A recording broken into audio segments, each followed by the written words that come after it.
네, 안녕하세요, 여러분. 만나서 반갑습니다. 일반화학 3주차 두 번째 수업을 시작하도록 하겠습니다.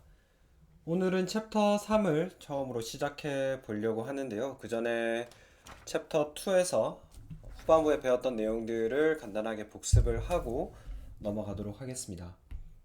그래서 우리는 원자번호 Z라는 개념을 배웠고, 이 원자번호 Z가 결국 하나의 원소가 다른 원소와 특징적으로 구별되는 성질을 가지는 이유를 만든다고 하였습니다. 원자번호 Z가 양성자의 수랑 같다고 했죠.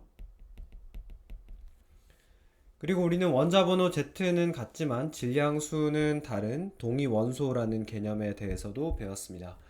동위원소는 화학적 성질은 동일하지만 물리적 성질이 다를 수 있다. 이런 것들을 배웠고요. 그리고 원자량이라고 하는 개념에 대해서도 짚어보았습니다. 그리고 또 하나 중요한 단위 중에 하나인 양을 헤아리는, 개수를 헤아리는 단위인 몰수 단위를 배웠는데요. 이 몰수라고 하는 것은 1몰 단위가 6.022 곱하기 10의 23승계를 의미한다는 것을 배웠습니다. 그리고 몰 질량이라고 하는 개념을 배웠는데요. 이것은 물질 1몰의 질량을 그램 단위로 나타냈을 때를 의미합니다. 그래서 만약에 이 물질에는 원자가 올 수도 있겠고요. 분자가 올 수도 있고, 우리가 생각하는 모든 화학에서 배우는 물질을 물질의 위치에다가 집어넣을 수 있겠습니다. 그리고 원자량을 측정하는 질량 분석기에 대해서도 알아보았는데요. 자세한 원리는 우리가 배우지 않았습니다만은 결과를 어떻게 해석하는지 배웠었고, 그리고 화학 결합의 두 종류인 이온 결합과 공유 결합에 대해서도 알아보았습니다. 네, 그럼 대충 이 정도로 챕터 2의 내용을 정리를 하고 챕터 3로 넘어가 보도록 하겠습니다.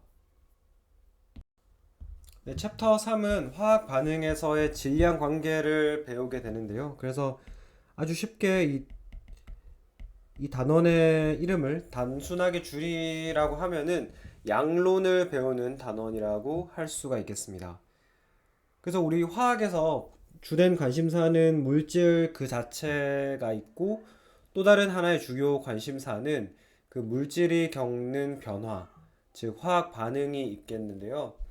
그래서 이번 단원에서는 그 화학 반응에서 반응물과 생성물 사이의 질량 관계를 알아보고, 또 그 전에 우리가 화학 반응식을 어떻게 작성하는지 알아본 다음에 마지막으로는 화학식과 분자식을 결정하는 방법에 대해서도 알아보도록 하겠습니다. 먼저 3.1절 여러 다른 차원에서의 화학 표현을 한번 살펴보고 넘어가도록 하겠습니다. 그래서 우리 책에서는 사실 명시적으로 화학 반응식이 어떤 형태로 이루어져 있다라는 것을 설명하고 있지는 않은데요. 간단하게 짚고 넘어가 보도록 할게요. 그래서 화학 반응식의 기본 구조는 반응물을 왼쪽에 사용을 하고, 반응물이 여러 종류 있을 때에는 이렇게 더하기 기호를 통해서 여러 개의 반응물을 나열을 해줍니다. 그리고 화학 반응이 진행된다라는 것의 표시로 이 화살표를 사용을 하고, 오른쪽에 결과물에 해당하는 생성물의 종류를 역시 더하기 기호를 이용을 해가지고 이렇게 나타내게 되겠습니다. 그래서 우리가 수소기체랑 산소기체가 만나서 반응을 해서 물 분자를 형성한다라고 했을 때는 이런 식으로 화학 반응식을 꾸밀 수가 있겠습니다.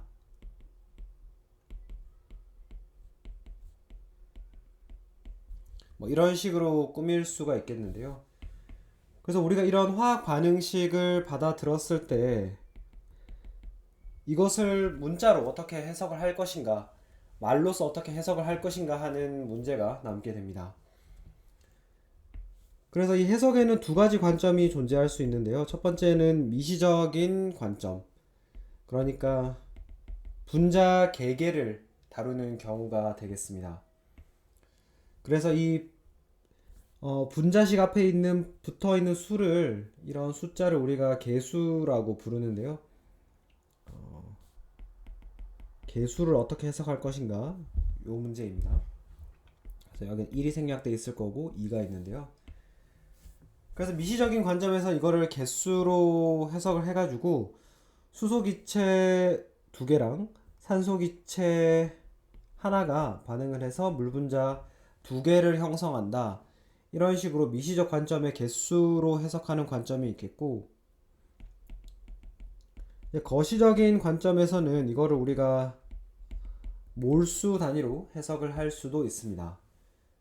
그래서 2몰의 수소기체가 1몰의 산소기체와 만나 반응하여서 2몰의 물분자를 형성하였다. 뭐 이런 식의 몰 단위의 해석도 가능하다는 것이죠. 그래서 아무튼 화학 반응식 자체를 우리가 쓸 수 있고 이런 식으로 쓸 수 있고 해석도 할 수 있기 때문에 이것을 바탕으로 좀 더 이야기를 진행해 보도록 하겠습니다. 네, 3.2절은 화학 반응식의 균형 맞추기인데요. 화학 반응이라고 하는 것은 우리가 이전에도 배웠지만은 단순하게 원자들의 배치가 바뀌는 것이지 새로운 원자가 생성되거나 소멸되는 반응은 아니라고 배웠습니다. 즉, 질량이 화학 반응 과정에서 질량이 보존된다라고 이야기를 했었죠. 즉, 이 말은 뭐냐 하면은 우리가 화학 반응식을 꾸밀 때 이 질량이 보존될 수 있도록, 즉 원자의 개수가 반응 전후에 똑같도록 조정을 해줘야 된다라는 것입니다. 무슨 말이냐 하면은 수소기체와 산소기체가 만나서 물분자가 된다. 이거를 그냥 아주 단순하게 쓰면은 수소기체랑 산소기체가 만나서 물분자가 된다. 이렇게 표현을 할 수가 있을 거예요. 근데 여러분들이 조금 이거를 면밀하게 들여다보면은 반응 전과 반응 후에 수소 원자와 산소 원자의 개수가 조금 이상하다는 것을 눈치챌 수 있습니다. 반응 전에 수소 원자는 2개이고 반응 후에도 수소 원자는 2개니까 수소에 관해서는 질량 보존 법칙이 성립하고 있죠. 근데 산소에 대해서는 반응 전에 산소 원자가 2개이지만 반응 후에는 산소 원자가 하나밖에 없기 때문에 산소 원자에 대해서는 질량이 보존되지 않고 있다라고 이야기를 할 수가 있겠습니다. 그래서 우리는 균형 맞춤 반응식이라는 것을 꾸미는데요. 이 균형 맞춤 반응식이라고 하는 것은 다른 것이 아니라 질량 보존 법칙이 성립하도록 우리가 화학 반응식의 개수를 조절을 해주는 겁니다. 무슨 말이냐 하면은 위에 예제를 한 번 더 써보도록 하겠습니다. 여기에다가 우리가 개수를 조정을 해가지고 2개의 H2 기체가 1개의 산소 기체와 만나서 2개의 물 분자를 만든다. 이렇게 하고 나서 보면은 반응 전후에 수소 원자와 산소 원자 모두 개수가 보존이 되는 것을 확인을 할 수가 있습니다. 그러면 이것을 어떻게 임의의 반응에 대해서 이 반응식의 개수를 어떻게 맞추냐, 요 개수가 요 분자식 앞에 붙어 있는 숫자라고 말씀드렸죠. 이 개수를 어떻게 맞추는지를 한번 알아보도록 하겠습니다. 그래서 우리 책에는 조금 다른 방법이 나와 있는데요. 저는 이 방법이 조금 더 쉽고 조금 더 보편적으로 적용될 수 있는 편리한 방법인 것 같아서 소개를 시켜드리고자 합니다. 그래서 우리 책에 있는 똑같은 예제를 가지고 해볼 텐데요. 이 미정계수법이라고 하는 것은 예를 들어서 암모니아가 산소기체와 반응을 해서 일산화질소와 물분자를 만든다. 이렇게 했을 때 우리가 각 화합물들 앞에 개수를 붙이는데 정해지지 않은 미정계수를 이렇게 소문자 A, B, C, D를 활용해서 붙입니다. 그리고 나서 각각의 원소들에 대해서 반응 전후에 그 원자의 개수를 미정 개수를 활용하여서 나타내는데요. 질소 원자는 반응 전에 A개 있죠. 그 다음에 반응 후에는 몇 개 있나요? 반응 후에는 일산화질소에만 포함되어 있으니까 일산화질소의 개수인 C만큼 있을 겁니다.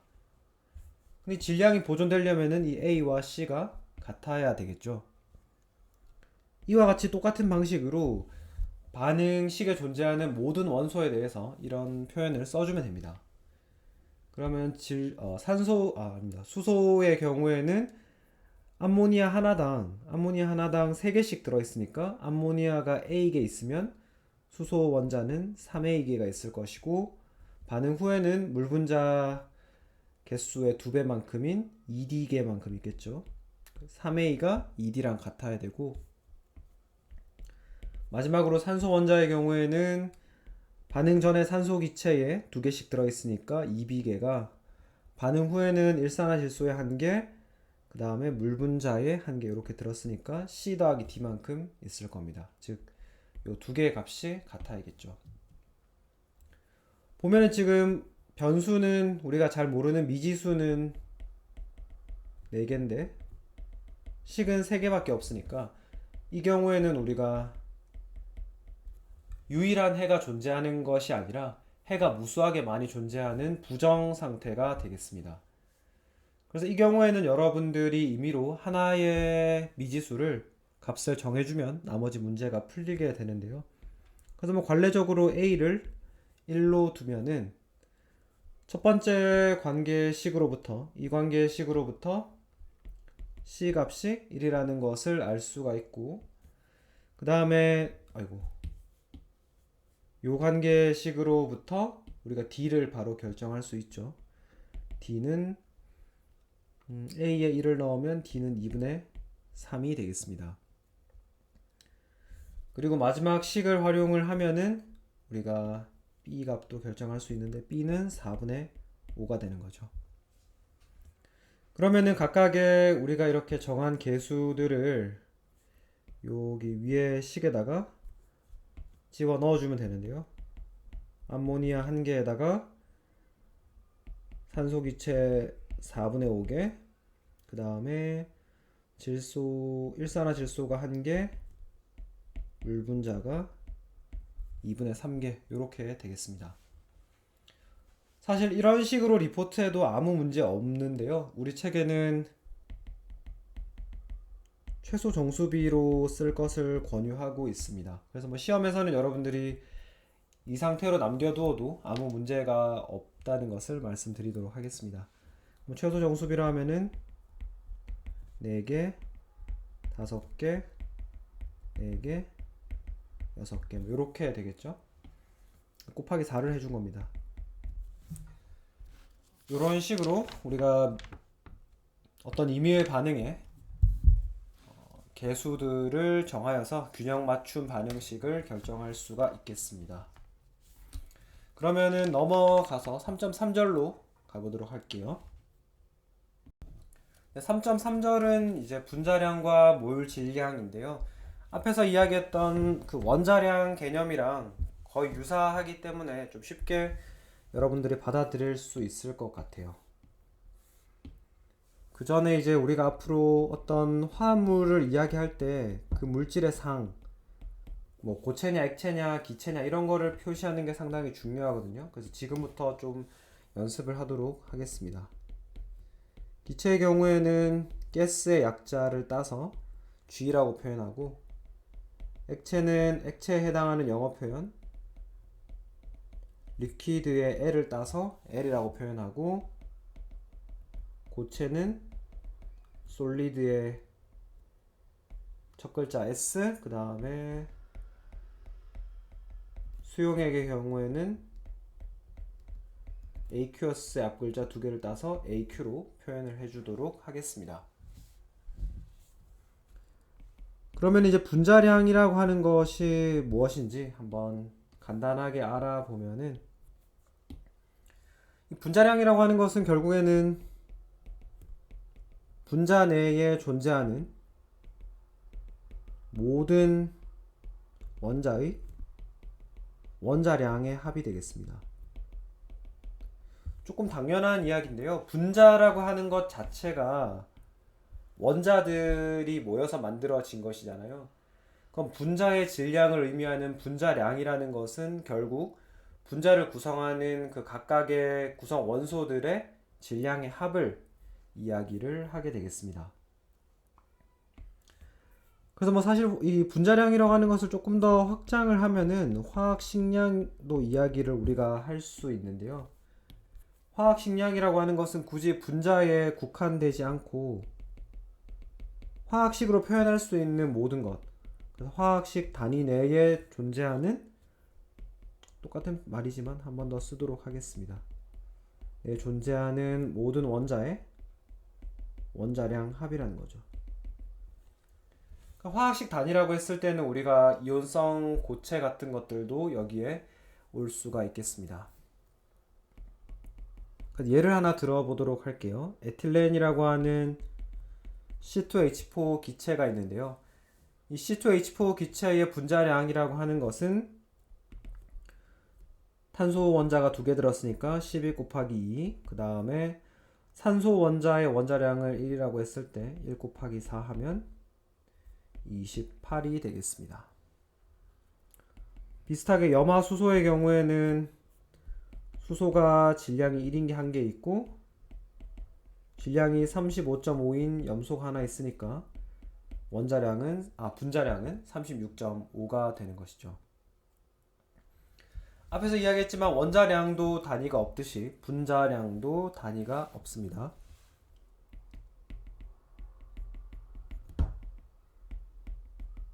우리가 원자의 몰 질량을 이야기했듯이 똑같이 분자의 몰 질량도 이야기할 수 있을 텐데요. 똑같은 이야기예요. 그냥 분자 1몰이 있을 때의 질량을 우리가 그램 단위로 표현을 해준 것입니다. 그래서 원자량 배웠던 것을 여러분들이 잘 복습을 하셨으면 아시겠지만은 그 원자량에 나오는 그 수치가 그대로 가져와서 그램만 붙이면은 원자의 몰 질량이 됐듯이 우리가 분자량을 숫자를 그대로 가져와서 거기에 그램만 붙이면 분자의 몰 질량이 되겠습니다. 그래서 에틸렌 C2H4의 몰 질량은 C2H4의 분자량 28을 가져와서 거기에 그램 단위를 붙인 28g이 되는데, 특별히 우리가 1몰의 질량이라는 것을 1몰당 28g이다 라는 것을 나타내 주기 위해서 이렇게 나누기 몰, 퍼몰이라고도 부르는데요. 1몰당 이만큼이다 라는 것을 표현해 줄 수가 있겠습니다.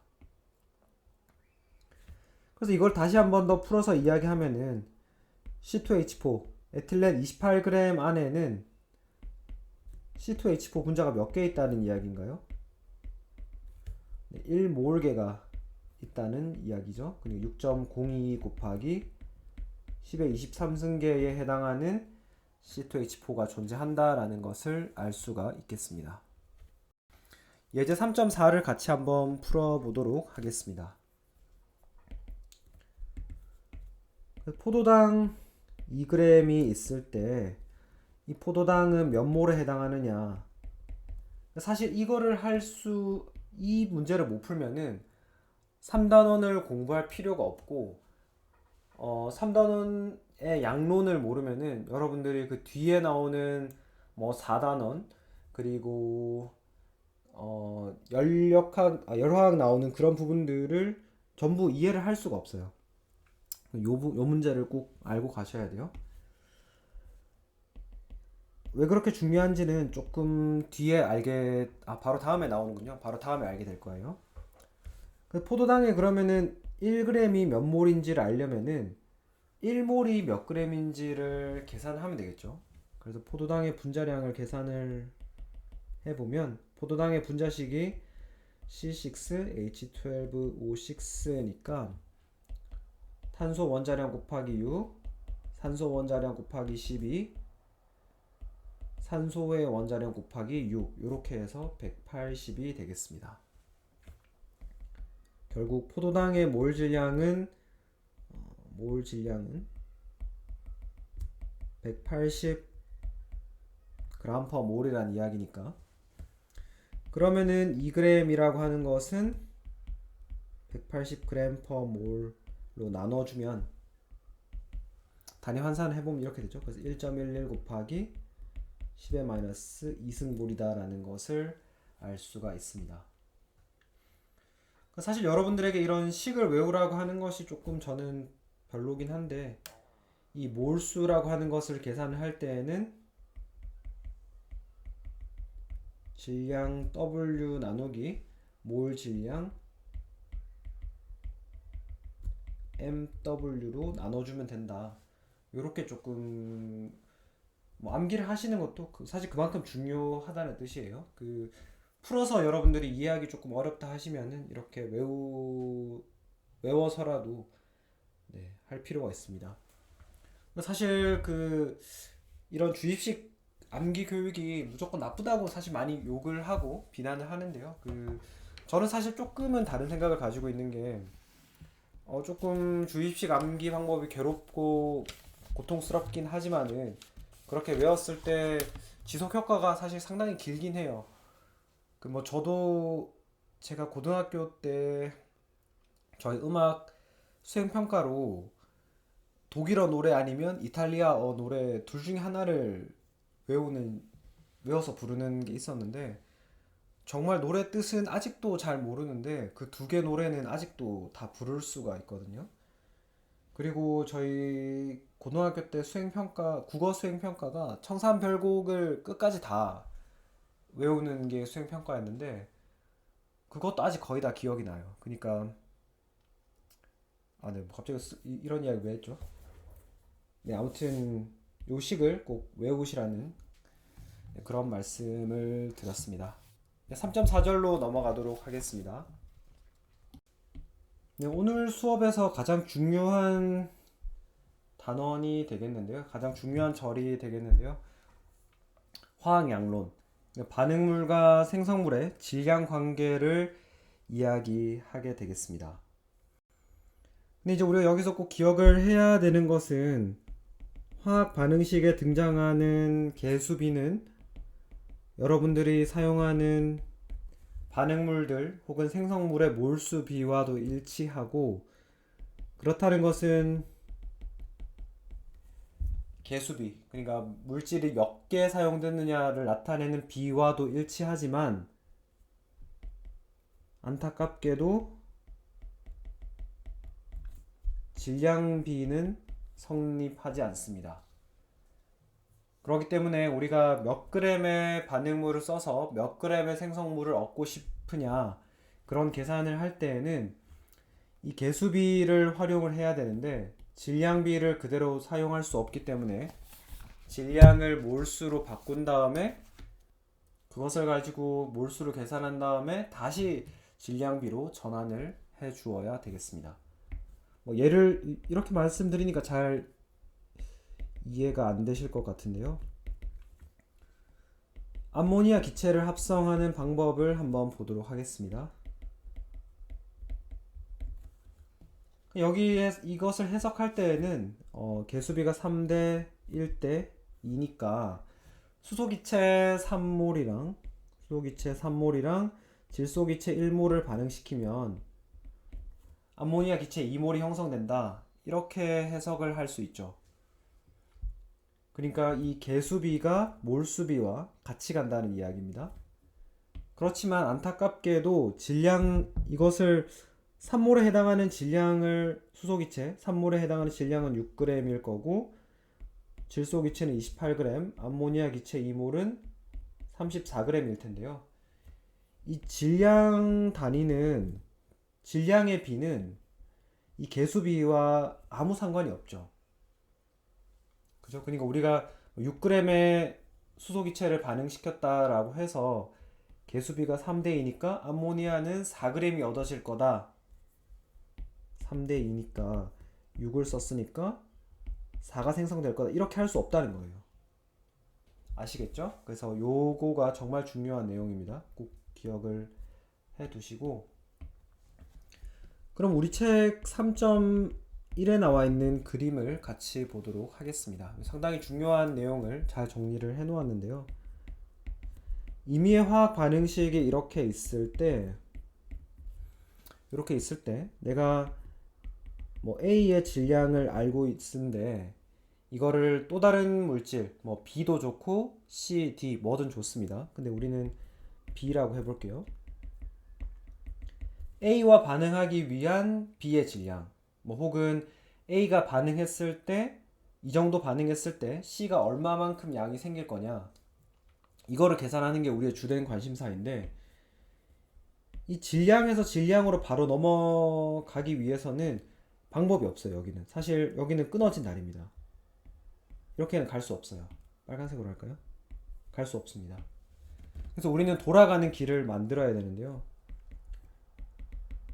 A의 몰 질량으로 나누어 가지고 A의 몰수를 먼저 계산을 합니다. 그 다음에 이거를 B의 몰수로 바꿔야 되는데요. 어떻게 바꾸냐 하면은 바로 A 대 B로 반응한다 라고 하는 균형 반응식의 개수비 A 대 B가 있죠. 이 A 대 B를 이용을 해가지고 B의 몰수를 계산을 하고 이 B의 몰수를 가지고 B의 질량을 계산을 합니다. 어떻게 하나요? B의 몰수에다가 B의 몰 질량을 곱해주면 되는 것이죠. 요렇게 하니까 조금은 감이 안 오실 수도 있을 것 같은데요. 여기 오른쪽에다가 한번 우리가 이렇게 해서 예를 하나씩 풀어보도록 하겠습니다. C2H4 기체가 HCl 기체를 만나 가지고 C2H5 Cl 기체를 만드는 이런 반응식이 있을 때 15g의 에틸렌이 반응을 할 때 HCl이 총 얼마나 필요하냐 질량을 한번 계산을 해보도록 하겠습니다. 먼저 우리가 가장 먼저 해야 되는 것은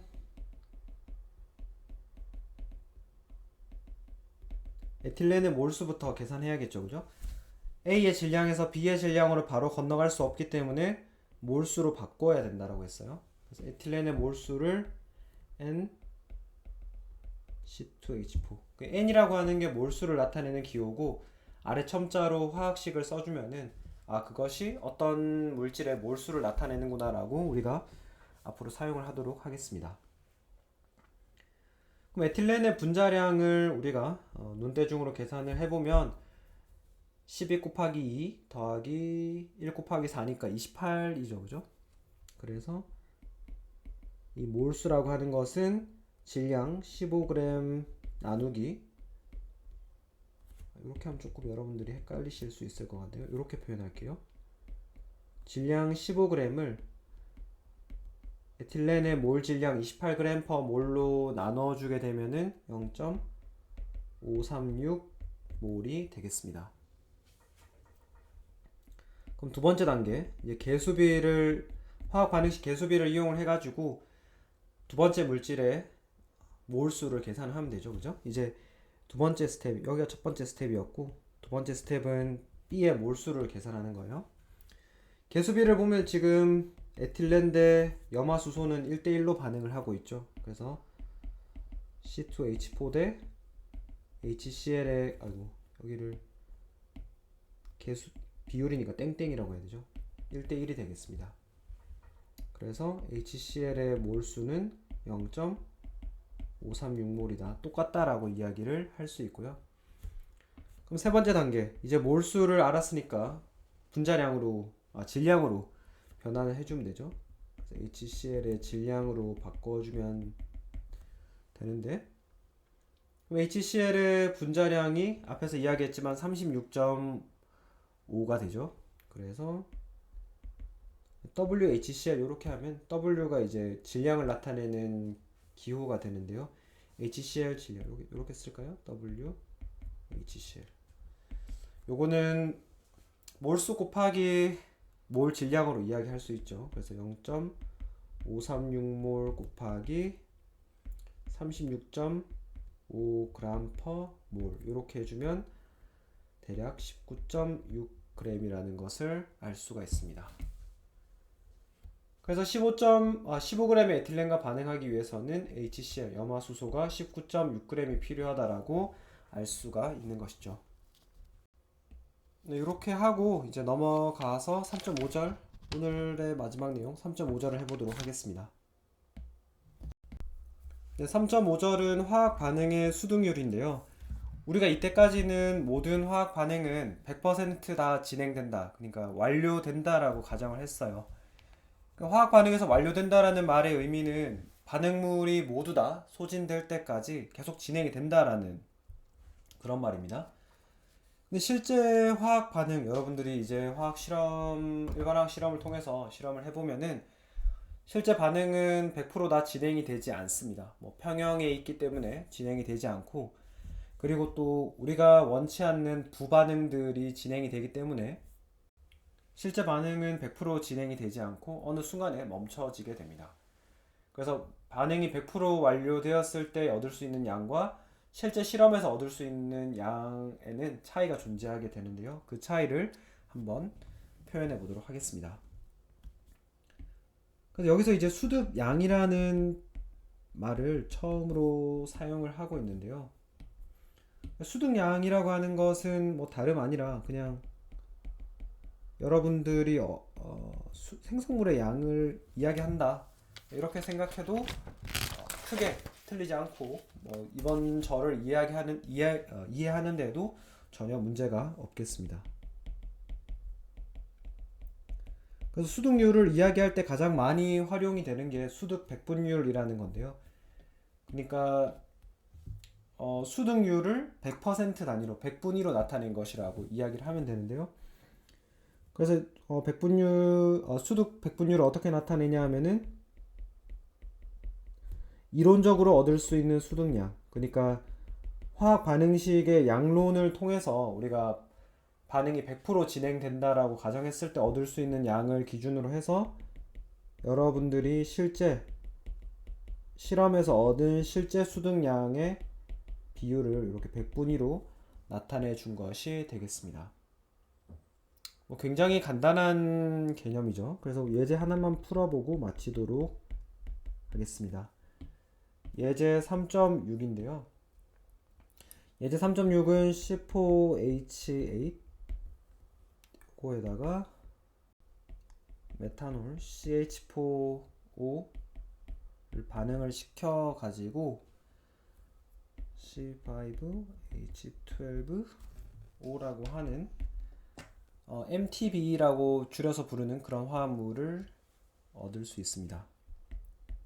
26.3g의 아이소뷰틸렌을 사용을 해서 C4H4를 사용을 해가지고 여러분이 32.8g의 MTBE를 얻었다라고 하면은 수득률이 얼마나 되느냐, 그 문제가 되겠습니다.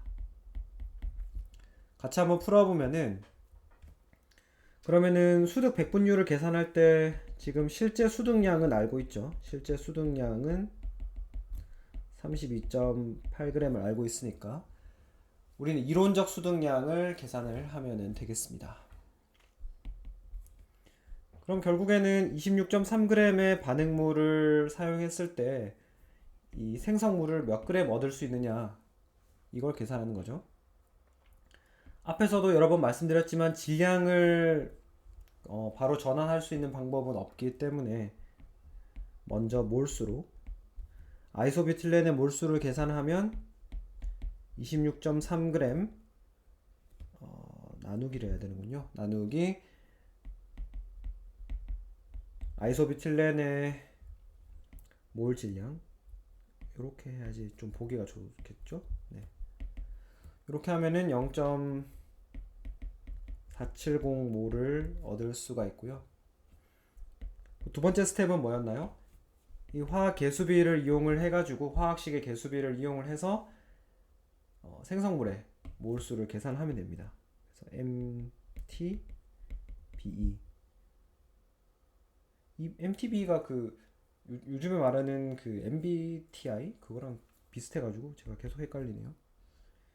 MTB의 몰수는 개수비가 1대1이기 때문에 아이소비틸렌의 몰수랑 같죠. 그래서 0.470몰이 되겠습니다. 그러면 이제 아이소비틸렌의 몰수로부터 MTB의 몰수를 알았으니까, 그러면 우리가 이제 MTB의 질량을 계산을 하면 되는데요. MTB의 질량은 MTB의 몰수에다가 MTB의 몰 질량을 곱해주면 되죠. MTB의 몰 질량이 88g/몰이니까 이렇게 곱해주면은 41.4g이 되겠습니다. 그러면은 우리가 이론적으로 얻을 수 있는 양이 이론적 수득량이 41.4g이라는 이야기니까 수득 백분율을 계산을 해보면은 이론적으로 얻을 수 있는 양 41.4g분의 여러분들이 실험을 통해서 얻은 32.8g의 비를 구해보면 그 값이 79.2%라는 것을 알 수가 있겠습니다. 네, 그래서 이렇게 해서 우리 챕터 3의 첫 번째 파트는 이렇게 마치도록 하고요. 다음 시간에 나머지 파트를 진행을 해보도록 하겠습니다. 네, 다들 수고 많으셨고 두 번째 수업 때 찾아뵙도록 하겠습니다. 감사합니다.